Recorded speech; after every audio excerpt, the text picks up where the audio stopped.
Oke, penjelasan kamu barusan itu tidak salah, cuman itu kok lebih mengarah ke hasil yang signifikan ya. Ini sekarang hasilnya kan tidak signifikan.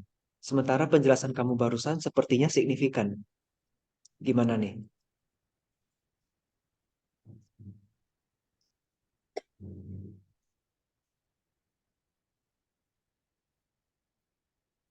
Ini ya, DPR ke volatility tidak signifikan. Ini berarti mau ada ataupun tidak ada pembagian dividen, itu tidak akan menyebabkan volatilitas harga saham. Tidak ada gonjang-ganjing, tidak ada naik turun harga saham yang ekstrim. Oke kok. Berarti preferensi dari investor menganggap ada atau tidak adanya dividen itu tidak ngaruh ke mereka. Mereka menilai investasi itu dari hal yang lain. Kalau dalam kasus ini, pergerakan investor dalam jual beli saham itu sangat dipengaruhi oleh ROA. Makanya ROA yang hasilnya signifikan dan hipotesisnya diterima.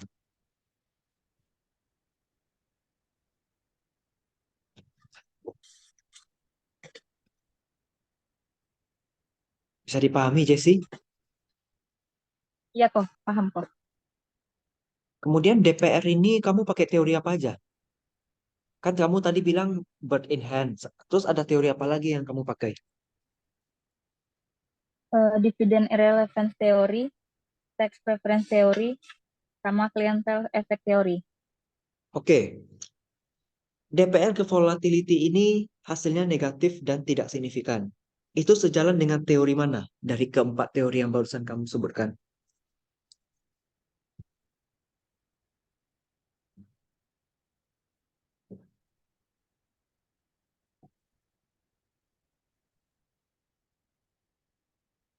Menurut saya dividend irrelevance theory kok. Alasannya? Karena teori ini tidak memiliki pengaruh baik terhadap kebijakan dividen. Karena teori ini juga berpendapat bahwa nilai perusahaan itu hanya ditentukan oleh kemampuan dasarnya untuk menghasilkan laba dari resiko bisnisnya. Atau dengan kata lain, perusahaan ini tergantung semata-mata pada pendapatan yang dihasilkan oleh aktifanya, bukan pada bagaimana laba tersebut dibagi antara dividen dan laba ditahan. Artinya kebijakan dividen tidak berpengaruh secara signifikan terhadap harga saham. Oke, jawabannya benar. Jadi memang teori irrelevance yang paling sesuai dengan hasil penelitian Jesse ya. Iya, Kak. Terus dia juga ada singgung preferensi investornya lebih suka dari laba ya. Makanya ROA-nya juga berubah kan. Sorry, maksudnya ROA-nya juga signifikan. Oke, kalau DER gimana?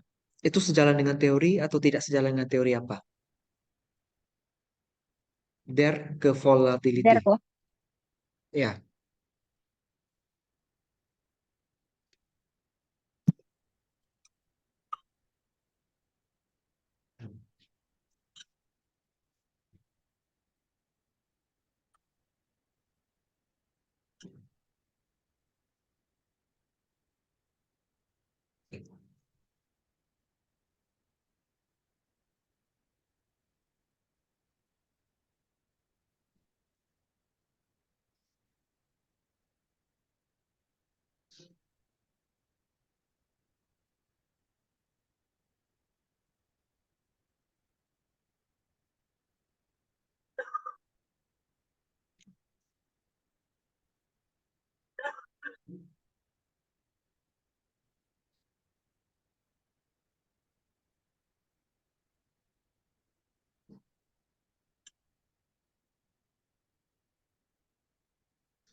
Teori signaling kok.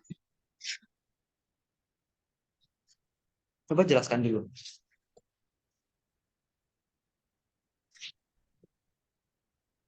Karena teori sinyal ini menyatakan bahwa utang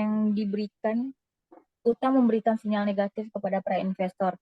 Karena karena tingginya utang akan menyebabkan rendahnya nilai perusahaan dan akan mengurangi ketertarikan investor untuk menanamkan modal.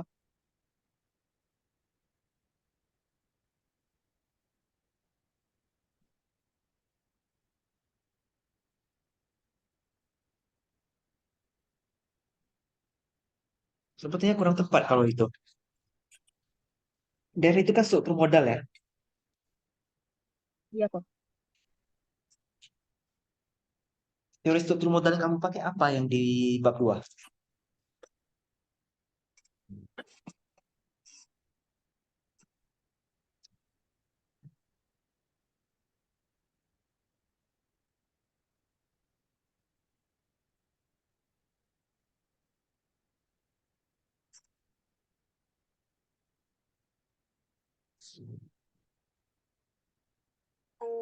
Trade off teori sama packing order teori kok, sama free cash Nah, flow. itu dia.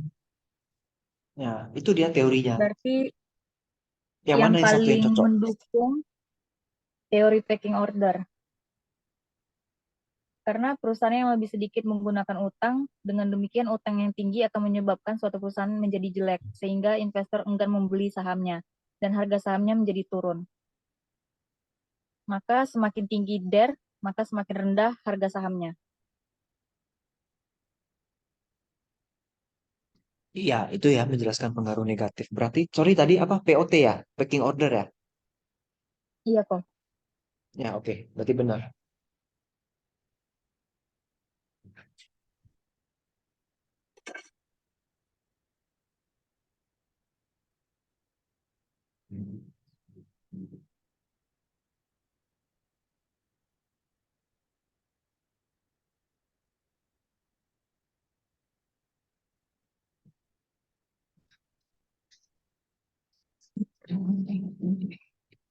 Hasil penelitian kamu sejalan tidak dengan fenomena yang ada di bab 1?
Apa fenomena kamu, Jesse?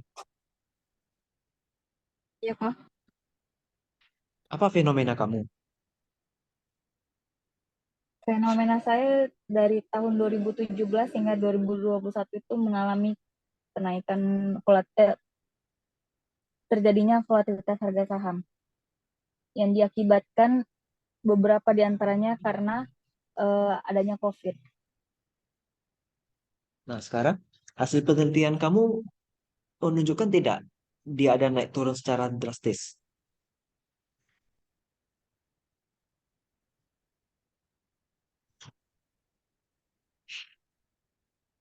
Ada dua cara yang saya tahu ya.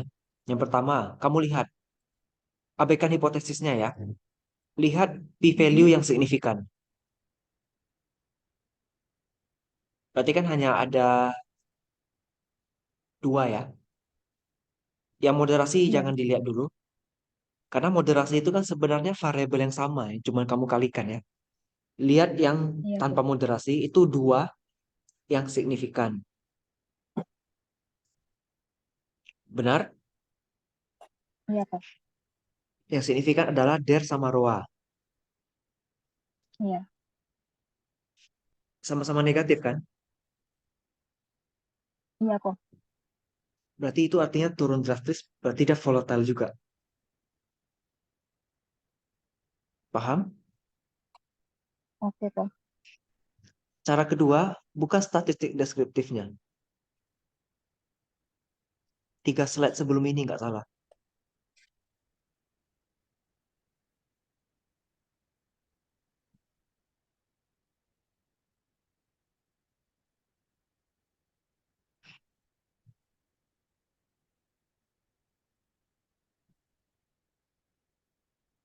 Ini kok. Kamu lihat, jadi variabel apa ya? Oh, profitabilitas dan leverage ya. Kamu Iya lihat kok. standar deviasinya. Lihat satu profitabilitas, lihat standar deviasi dari profitabilitas. Apakah angkanya lebih tinggi dari rata-rata atau lebih rendah dari rata-rata?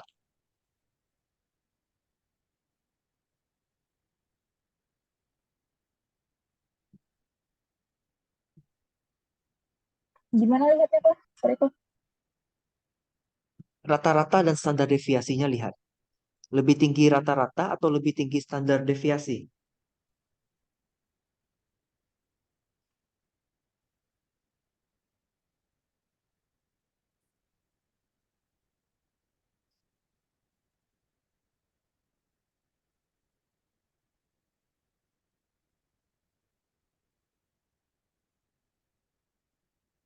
Lihat itu profitabilitas, rata-ratanya kan 0,06. Standar Heeh. deviasinya 0,07. Ada ketemu nggak angkanya? Oh iya kok ada.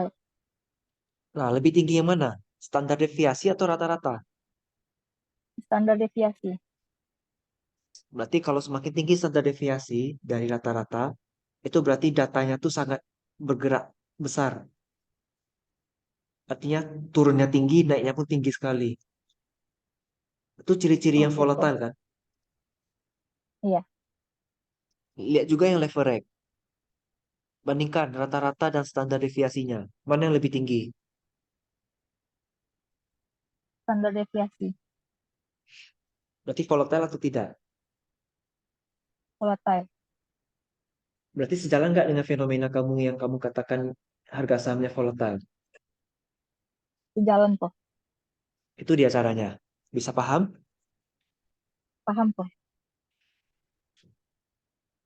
Oke lah, pertanyaan kan itu-itu aja yang diulangkan. Kamu juga sudah punya list pertanyaannya yang saya share di grup. Terus kamu kan juga udah sering ikut beberapa kali simulasi yang saya lakukan. Kurang lebih udah tahu lah Iya. gambaran pertanyaannya ya. Besok Koko ini kan masuk ke dalam kelas kan. Soalnya saya lihat Koko agak ada nguji ya. Saya ada nguji itu.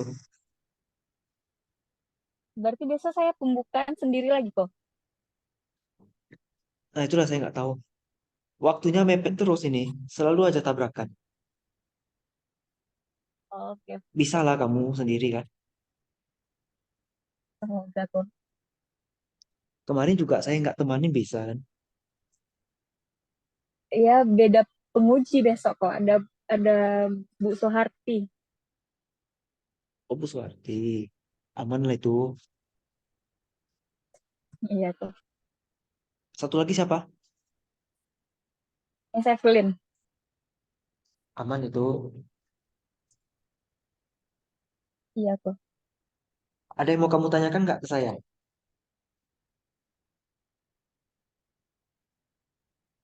Belum ada kok. Satu lagi lah saya tanya. Variabel moderasi itu artinya apa? Variabel yang dapat memperkuat atau memperlemah variabel independen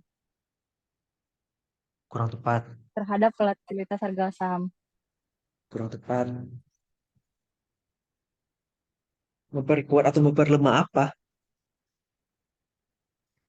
Memperkuat atau Pengaruh. memperlemah pengaruh variabel independen Oke, terhadap dependen. oke kok. Jadi hasil kamu ini memoderasi atau tidak memoderasi?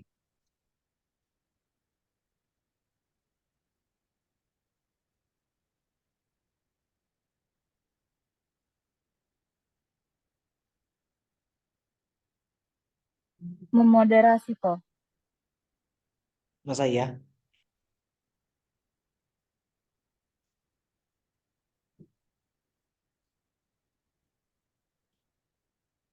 Apa buktinya memoderasi?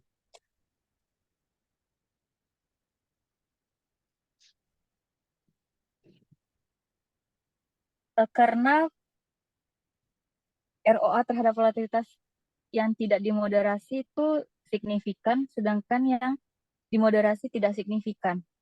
Gitu kok. Coba lihat hasilnya dulu. Oke. Munculkan di slide-nya.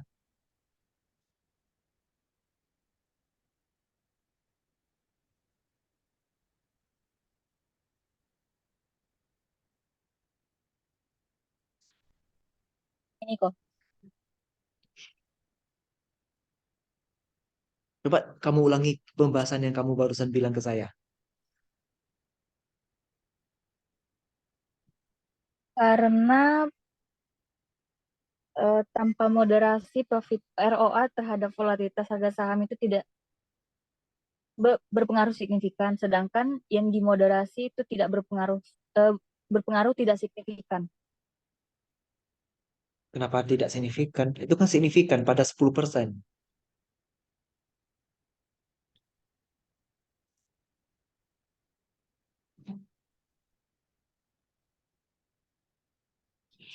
Ini kayak tampilan PPT-nya harus ada diubah dikit ini. Hipotesis yang ada moderasi itu yang DPR sama ROA itu memperkuat atau memperlemah. Kamu harus tulis di hipotesisnya memperkuat atau memperlemah. Ikutin kalimatnya.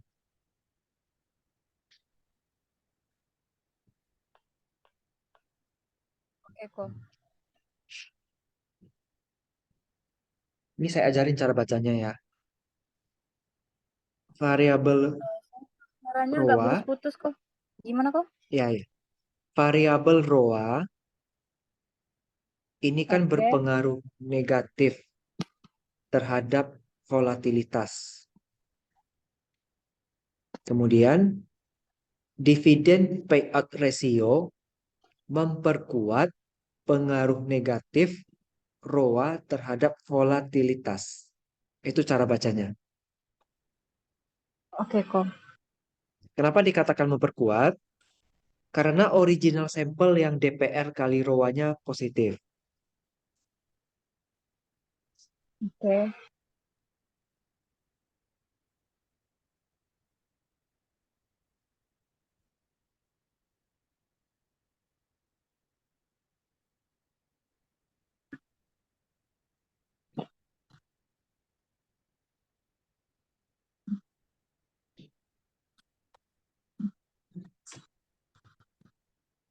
Oke, Jesse, siap untuk sidang besok? Tidur Siap nggak cepat siap malam siap ini. kok. Ya, siap gak siap, harus lulus 3,5 tahun. Oke kok. Pelajari lagi isi skripsi, jawaban Iya harus kok. konsisten, tidur cepat, bangun pagi, belajar lagi. Oke Kamu kok. dapat sesi siang kan? Kamu jam berapa mulainya kalau di Jawa? Yang terakhir jam 2 kok. Kalau jam 2 berarti kamu habis makan siang aja baru berangkat, nggak apa-apa itu. Oke kok. Tapi kalau mau datang lebih awal ya nggak apa-apa juga. Iya, tapi nggak boleh masuk ke dalam. Kemarin saya masuk ke dalam, nggak dibolehin sama dosen pengujinya kok. Mau lihat teman. Itu tergantung pengujinya aja itu. Dosen lain boleh kok masuk. Oh, oke oke.